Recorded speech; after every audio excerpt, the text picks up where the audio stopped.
కష్టం మీదనే బతుకుతుంది. కిడ్నీ చేద్దామని చూస్తున్నాం. కానీ మేము ఇద్దరం పేషెంట్ లాగా ఉంటే మాకు ఇల్లు ఎట్లా గడవాలి అని మా కొడుకు ఆలోచిస్తున్నాడు అన్నట్ల.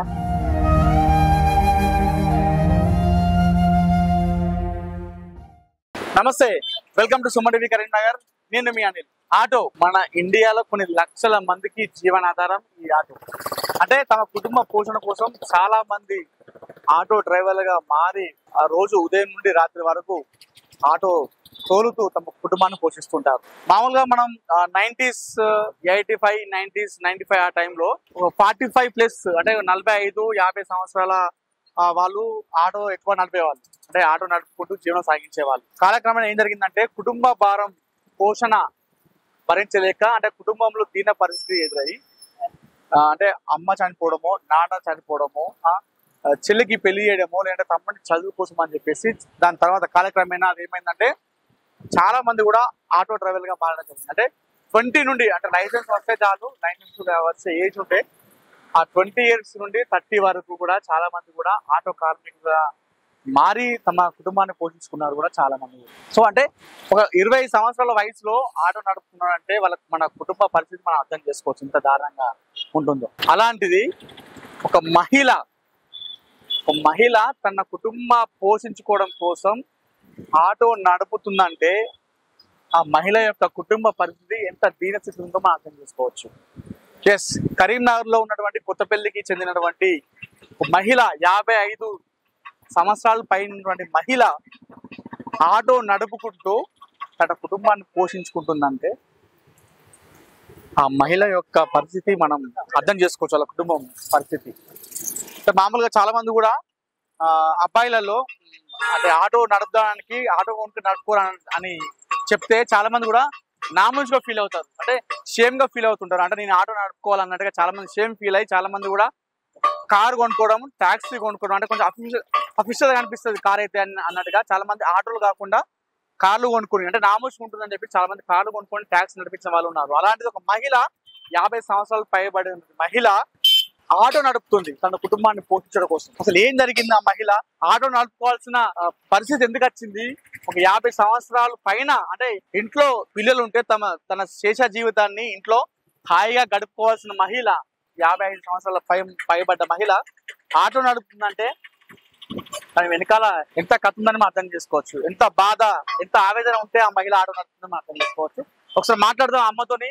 ఆ అమ్మ ఎందుకు ఆటోని ఎంచుకుంది, ఆటో నడుపుతూ తన జీవితాన్ని ఎందుకు సాగిస్తుందో అమ్మతో ఒకసారి మాట్లాడదాం.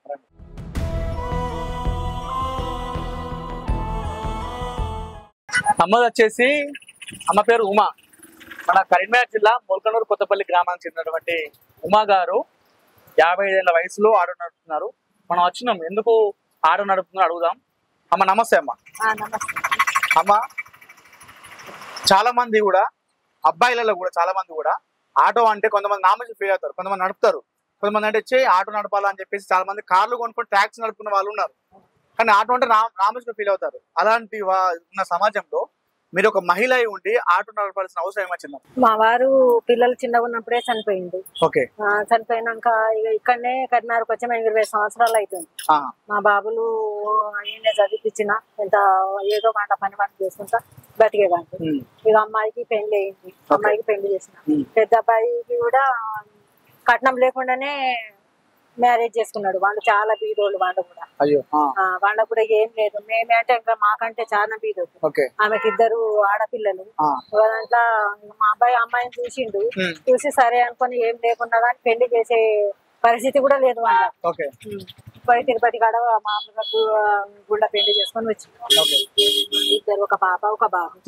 ఇక ఇప్పుడు 2 సంవత్సరాలు అవుతుంది మా అబ్బాయికి 2 కిడ్నీలు కదా. ఇక దాని వల్ల మాకు చాలా ఇబ్బంది అవుతుంది. ఆయననే మంచిగా చేసేవాడు పని. ఇక ఆయనకు 2 కిడ్నీలు ఖరాబ్ అయ్యి పని చేయని పరిస్థితిలో ఉన్నాం. పెద్ద అబ్బాయి. ఇక అందుకోసమని ఇక ఆటో అంతకుముందు ఎక్కువ శాతం నడవకపోయేది. మామూలుగా నడుపుకునేదాన్ని, వేరే పని చేసుకునేదాన్ని. ఇక ఇప్పుడు ఏంటంటే ఇల్లు కిరాయి 6,000 ఇల్లు కిరాయి కట్టాలి, కరెంటు బిల్లు వేరేనే, బోరు బిల్లు వేరేనే వస్తుంది. ఒక నెల లోపల లేదంటే 10,000 ఖర్చు వస్తుంది మాకు. ఇక మా బాబును నేను చేస్తే వెళ్ళేది, ఇప్పుడు వెళ్ళే పరిస్థితి లేదని ఇక ఆటో నడుపుతున్నా. ఈ ఊరికే ఈ సంవత్సరం కాడికి వెళ్ళి ఊరికే ఆటో నడుపుతుంటే కూడా నాకు కూర్చుని నడుపుతుంటే కాళ్ళు మొన్నటి దాకా బాగా వాపులు వచ్చి మెల్లగా 10,000 పెట్టుకున్నా కానీ నాకు తక్కువ కాలేదు ఆరోగ్యం. అట్లా అయిపోయింది. ఇక ఇప్పుడు మా అబ్బాయికి కిడ్నీ వేపియాలంటే పైసలు లేవు. కిడ్నీ వేపియాలి, అప్పు కూడా బాగా అయింది. నాకు మెడకున్న తీసి చేతికి పెడతారు కదా, అట్లా చేపించినాం. అట్లా 2 ఫెయిల్ అయ్యి చేతికి ఇక్కడ వేరే కాడ చేపించినా గానీ అవి పని చేయలేదు. అట్లా అప్పు అయింది. మా కొత్తపల్లి కాడ గవర్నమెంట్ ఇచ్చింది అప్పుడు, రాజశేఖర్ ఉన్నప్పుడు ఇచ్చిండి ఇల్లు. అది ఉట్టి జాగిస్తేనే మేమే కొంచెం స్లాబ్ పోసుకున్నాం, దాని మీద అప్పు తీసుకున్నాం. అది ఇప్పుడు ఎట్లా అప్పు కింద తీసేస్తాము. మాకెంత తాతలు ఎవరైనా ఉంటే ఏమైనా సీఎం అయినా ఎవరైనా కానీ మాకు ఇంత కరీంనగర్ లోపల ఇంత ఇల్లు ఇప్పించి ఇల్లు సహాయం చేసి మా కొడుకు ఇంత కిడ్నీ కొరకు నేను ఇద్దామని చూస్తున్నా.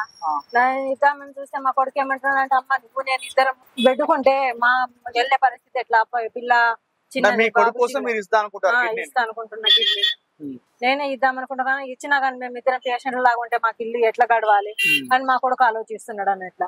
ఇప్పుడు ఆ ఇల్లు మా కింద అప్పు కిందనే అమ్మేద్దామని చూస్తున్నాం. అప్పు బాగా అయింది. ఈ 5-6 వేలు చేసుకుంటే ఇల్లు కిరాయికి పోబట్టే అప్పు ఎట్లా దింపుతాం మేము. ఇప్పుడు 3 లక్షలు అప్పు ఉంది మాకు. డయాలిసిస్ అయినా కానీ వారంలో 2 సార్లు అది ఆరోగ్యశ్రీ కింద పోయినా కానీ ఇప్పుడు చెకప్ అనుకున్నాని కరీంనగర్కు హైదరాబాద్ పంపిస్తున్నాం. అట్లా చెకప్ అయినప్పుడు ఒక్కొక్క టెస్ట్ కు 10,000 15,000 టెస్టులు ఉన్నాయి. అట్లా టెస్టులకు పైసలు చేతికుంటానే పెట్టుకుంటున్నాం. ఇట్లా పోవుడు కిరాయిలు అంటే ఇక నిజంగా అమ్మ గోస ఎంత దారుణం అంటే, కొడుకులు అంటే ఈ వయసులో అమ్మున్న వయసులో కొడుకులు గాని కూతురు గాని అమ్మను చూసుకోవాల్సిన వయసులో అమ్మ రిటర్న్ లా కొడుకు ఆరోగ్యం బాగాలేక కిడ్నీలు ఖరాబ్ అయితే ఆ కొడుకు పిల్లల కోసం అమ్మ రోడ్డు మీకు ఎక్కి కాకి డ్రెస్ వేసుకొని ఆటో నడుపుతుంది. ఇంత దారుణమైన పరిస్థితి అంటే, మరి మీరు నడుపుతున్నప్పుడు ఎన్ని సంవత్సరాలు నడుపుతున్నారా?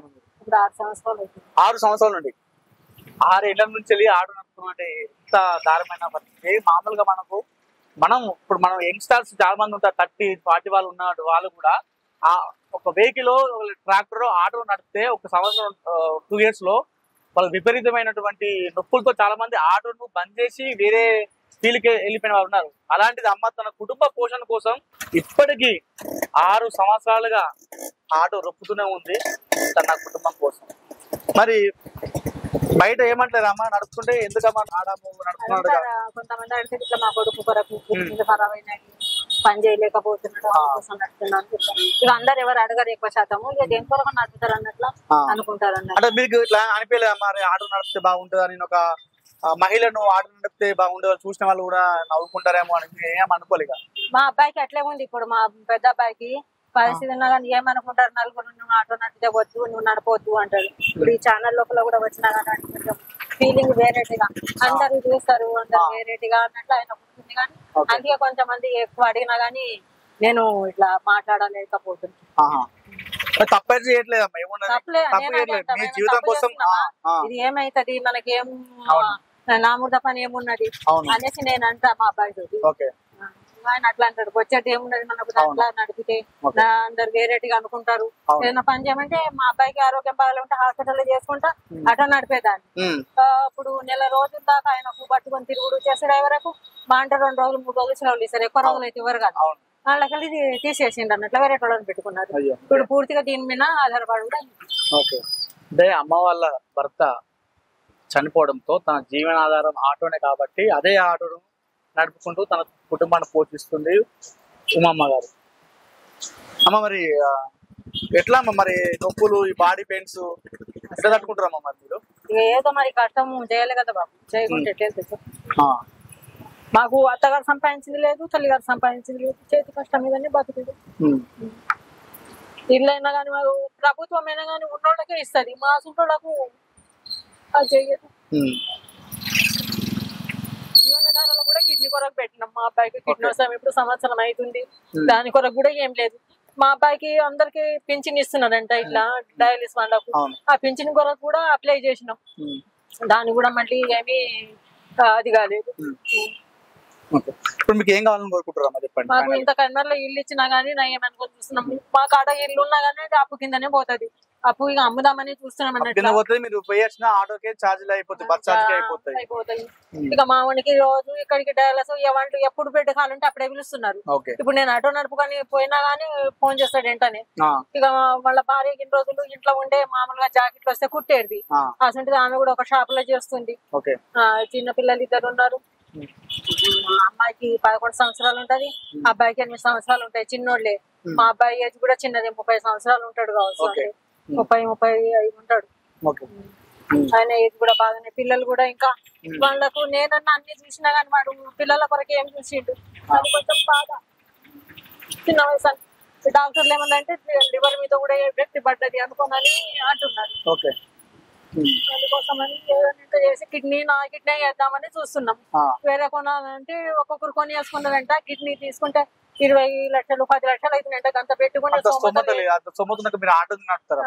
అంత సోమత లేదు. ఈ 5-6 నా కిడ్నీ ఇచ్చినా గానీ 5-6 లక్షలు కావాలి.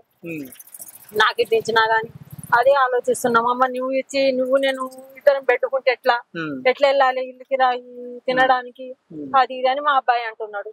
అదే చూస్తున్నాం, అందుకే ఆలోచిస్తున్నాం. ఇప్పుడు ఈ ఆటో నడుపుతున్నారు బయట ఎవరి వల్ల మీకు ఇబ్బంది కాలేమా? ఆటోలో ఏంటి అని చెప్పేసి అట్లా అన్నారు, ఎప్పుడన్నా ఇబ్బంది కలిగిందా? ఇట్లా అడ్డాలు నా కాడ ఎక్కించుకుంటే నాట మన అశోక్ నగర్ ఆడ ఎక్కించుకుంటే నేను ఏమైనా అడ్డ మీద ఉండా, మహిళ ఉట్టిగా ఆడ కూర్చుంటే నడుపుడే కష్టం అంటే ఆడ పెట్టుకుని ఉంటే ఇంకా వేరేటి ఉంటుందని రన్నింగ్ డే తిరుగుతుంటా నేను. అక్కడ అడ్డకాడ పెడితే కొంచెం ఇబ్బంది పెడతారు అంతేనా? ఇబ్బంది పెట్టారని కానీ గుండాను, ఎందుకంటే వెరైటీగా చూసే వాళ్ళకి అంత మంచిగా ఉండదు కదా. ఆటో సోదరులకి కరీంనగర్లో దయచేసి మీరు అర్థం చేసుకోండి. ఒక మహిళ 50 సంవత్సరాలు దాటింది అంటే మీకు ఉంటాయి, రూల్స్ ఉంటాయి. అంటే ఆటో అంటే ఒక యూనియన్ ఉంటుంది, మీకు అడ్డాల ప్రకారం నడుపుకుంటారు, దాని ప్రకారం వెళ్తారు. కానీ ఒక మహిళ, ఒంటరి మహిళ 50 సంవత్సరాలు పైబడ్డది, తన కొడుకు ప్రాణాపాయ స్థితిలో ఉన్నాడు, ఆ కొడుకు కోసం మహిళ ఆటో నడుపుతుంది. దయచేసి ఒకవేళ ఎక్కడైనా కనిపిస్తే మీరు అమ్మను మాత్రం మీరు దయచేసి వేయమండి. నా ఆటో అన్నలందరికీ నా విజ్ఞప్తి, కొంచెం ఎక్కడో ఒక దగ్గర, ఎందుకంటే అమ్మకు ఎంతో ఆశ అవుతుంది అన్నట్టుగా ఒకవేళ ఎక్కినా కూడా దయచేసి మీరు అమ్మను మాత్రం దయచేసి మీరు ఏమనకండి. ఓకే, మీరు మొత్తానికి అయితే ప్రభుత్వం నుండి కోరుకుంటున్నారు ఏదైనా సహాయం మీ కొడుకుకి కిడ్నీ ప్రాబ్లం కాబట్టి కొంచెం ఎవరైనా ఇస్తే బాగుంటుంది, ప్రభుత్వం తరఫున సహాయం చేస్తే అని అనుకుంటారు. అంతేనమ్మా, ఇంకేమైనా ఉందా? అదేనా? అదే కానీ ఇల్లు ఇచ్చిన మంచిగా చూసిన, ఎందుకంటే ఆడ ఉండి అక్కడ మాకేం లేదు, మా కొత్తపల్లి కాడ కూడా అది అప్పుడు అక్కడనే పని చేసుకుంటా బతుకు. అక్కడ ఒక ఫ్యాక్టరీ ఉండే చేసేదాన్ని, మా ఆయిల్ ఫ్యాక్టరీ ఉండే అన్నట్టు చేసేదాన్ని. అది బంద్ అయిన తర్వాత కరీంనగర్కి వచ్చేసిన అన్నట్ల. రెండో పని కూడా నాకు ఎక్కువ శాతం ఏం రాదు అనేసి ఇక ఇక్కడికి వచ్చి హాస్పిటల్లో చేసేదాన్ని. హాస్పిటల్లో చేసుకుంటే అట్లనే 2 రోజులు కాలం గడిపినాము. ఇక ఈ హాస్పిటల్లో మా బిడ్డ డెలివరీ అయితే అటు ఇటు పోకూడదంటే వేరే కాడ చేస్తే ఏముందంటే ఎటు బిడ్డకు చేసేవాళ్ళు ఎవరు లేరు. మనం పోయి చేయకుంటే అయ్యే ప్రలుకుంటుందా, అట్లా పోతే దాంట్లో చేసుడు దీంట్లో చేసుడు మళ్ళా తీసేసుడు, ఇదంతా ప్రాబ్లం వల్ల ఇదంతా ఏంటిది అనుకోని ఇది మన సొంతంది చేసిన 4 రోజులు చేయవచ్చు, ఉండవచ్చు అన్నట్లా ఇది చేసుకుంటున్నా. కానీ దీని మీద ఇల్లు కష్టం ఉంది. గవర్నమెంట్ జాబ్ కూడా ఉంటే కొంచెం దయచేసి మాకు ఇంత ఇల్లు మందం ఇచ్చినా చాలు, మామూలుగా ఏ పని చేసుకున్నా కానీ మాది మాకుంటుందని ఆలోచిస్తున్నాము. ఒకటి మరి ఏమంతగా మాకు ఇవ్వకుండా కానీ గవర్నమెంట్ ఇంత ఇల్లు కరీంనగర్లో ఇల్లు సాయం చేసిందంటే అంతే చాలు అనిపిస్తుంది. అదొకటి చెయ్యండి.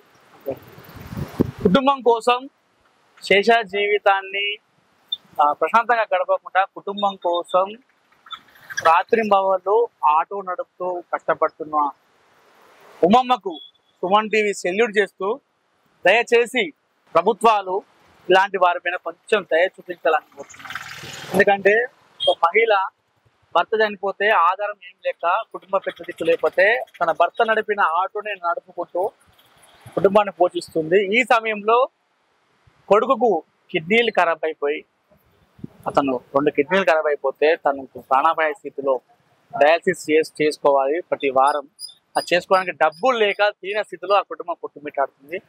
దయచేసి ప్రభుత్వం కొంచెం ఇలాంటి వారిపైన కొంచెం శ్రద్ధ చూపి ఎంతో కొంత సహాయం చేయాలని కోరుతున్నాను. అలాగే అమ్మకు ఒకవేళ సహాయం చేయాలనుకునే వారు ఉంటే అమ్మ సంబంధించినటువంటి వివరాలు మీకు కింద యూట్యూబ్ డిస్క్రిప్షన్ లో ఇస్తాము. అమ్మ ఫోన్ నెంబర్ కానీ ఫోన్ పే కానీ గూగుల్ పే కానీ నెంబర్ ఇస్తాము. ఎవరైనా దాతలు అంటే అమ్మ కష్టం మీకు చూసి ఇబ్బందిగా అనిపిస్తే ఎవరైనా దాతలు ఉంటే కూడా ముందుకు వచ్చి ఆ అమ్మ నెంబర్ కొంచెం సహాయం చేయాల్సిందిగా అనుకుంటున్నాను. చేరద్దు. అనిల్, సుమన్ టీవీ, కరీంనగర్. చేతి కష్టం మీదనే బతుకుతుంది. కిడ్నీ చేద్దామని చూస్తున్నాం. కానీ మేము ఇద్దరం పేషెంట్ లాగా ఉంటే మాకు ఇల్లు ఎట్లా గడవాలి అని మా కొడుకు ఆలోచిస్తున్నాడు అన్నట్ల.